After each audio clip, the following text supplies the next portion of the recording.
Assalamualaikum warahmatullahi wabarakatuh. Baiklah, materi kita hari ini adalah pengertian fungsi dan kategori sintaksis. Ada pengertian, contoh, jenis, dan contohnya.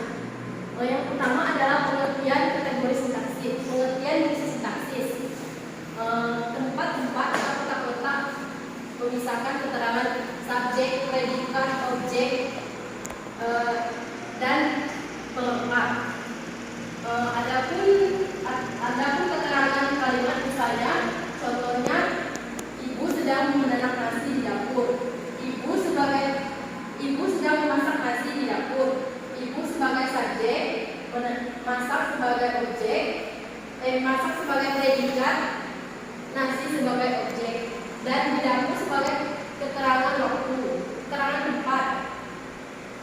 Selanjutnya ada pun jenis-jenis fungsi sintaksis. Yang pertama ada subjek, predikat, objek,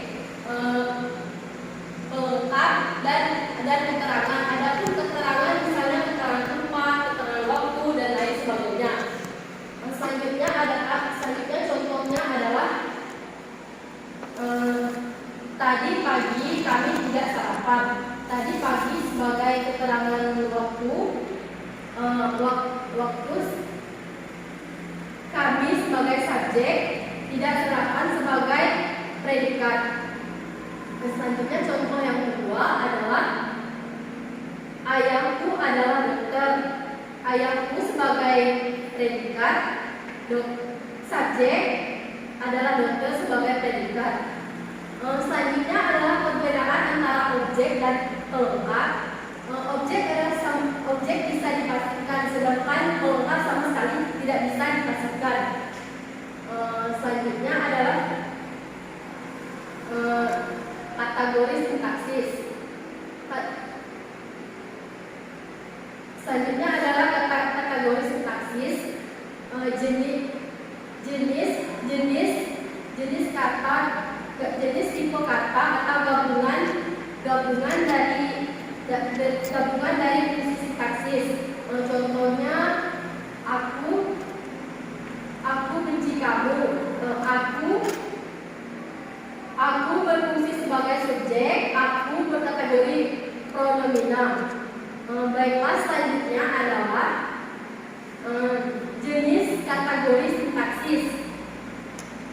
Yang pertama adalah kata benda atau bisa disebut dengan nomina. Yang kedua adalah kata sifat atau bisa disebut dengan adjektiva.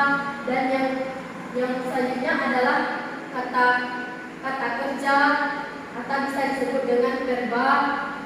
Yang selanjutnya ada nomoria atau bisa disebut dengan angka 1, 2, 3 atau dan sebagainya. Baiklah, selanjutnya adalah frasa. Frasa adalah gabungan dua kata atau lebih. Contohnya adalah buku dan buku saya. Buku bukan termasuk frasa karena hanya memiliki satu kata. Sedangkan buku saya termasuk frasa karena memiliki dua kata.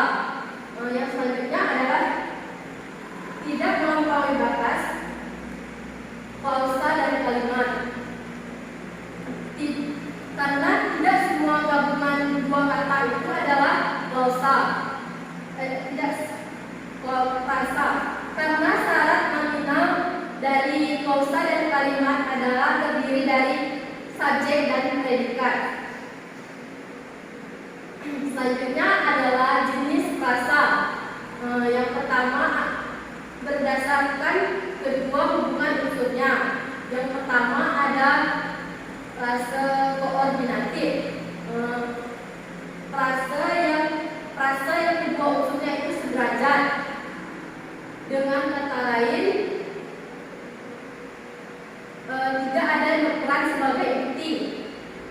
Contohnya bapak, ibu, pulang pergi, makan, minum, dan sebagainya. Selanjutnya adalah frase subordinatif. Frasenya adalah frase koordinatif. Frase yang kedua unsurnya tidak sederajat.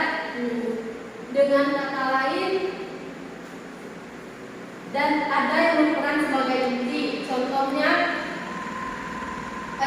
dan berperan sebagai penjelas. Contohnya buku biru.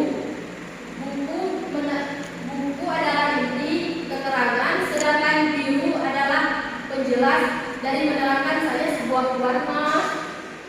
Selanjutnya adalah berdasarkan keutuhan sebagai frase. Yang pertama adalah frase eksosentris. Frase eksosentris adalah frase yang kedua unsurnya begitu dekat sehingga jika kedua unsurnya dibilangkan maka tidak akan diterima. Contohnya di pasar. Di pasar ibu berjualan pasar dan ibu berjualan di pasar. Selanjutnya frase endosentris. Frase yang salah satu unsurnya dapat menggantikan kedudukan keseluruhannya. Selanjutnya endosentris koordinatif adalah frase yang unsurnya itu setara dan dengan hubungan dengan konjungsi. Contohnya ibu membeli buku, pensil, dan tas. Buku, pensil, tas itu setara karena dihubungkan adanya kata dan. Selanjutnya frase endosentris atributif. Frase di mana kedua unsurnya tidak setara. Contohnya buku sejarah. Ibu membaca buku sejarah. Ibu membaca buku.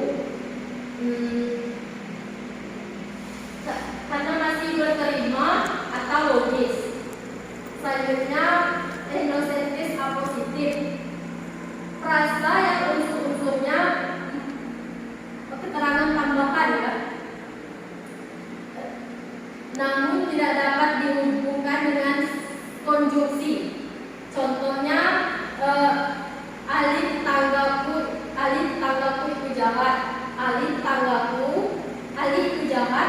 Alih itu tetanggaku itu jahat.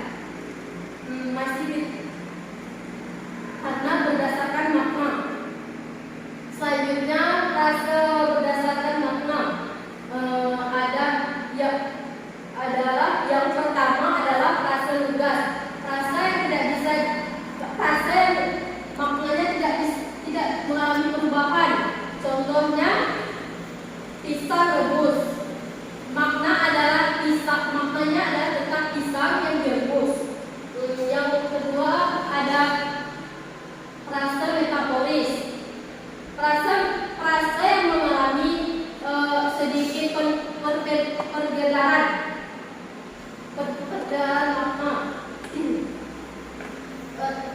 namun masih dapat diprediksi maknanya. Contohnya mulut botol, cetakan kaki, rumah sakit, kamar mandi, dan lain sebagainya. Yang selanjutnya adalah frase idiomatris. Frase idiomatris adalah frase yang maknanya tidak bisa ditebak, atau dengan kata lain tidak bisa benar-benar berbeda dari kata bentuknya. Contohnya kambing hitam, kepala batu, buaya darat, dan mata keranjang, dan lain sebagainya. Kambing hitam maknanya adalah bukanlah kambing yang berwarna hitam, melainkan orang yang sedang dipersalahkan, misalnya itu. Mungkin itu saja yang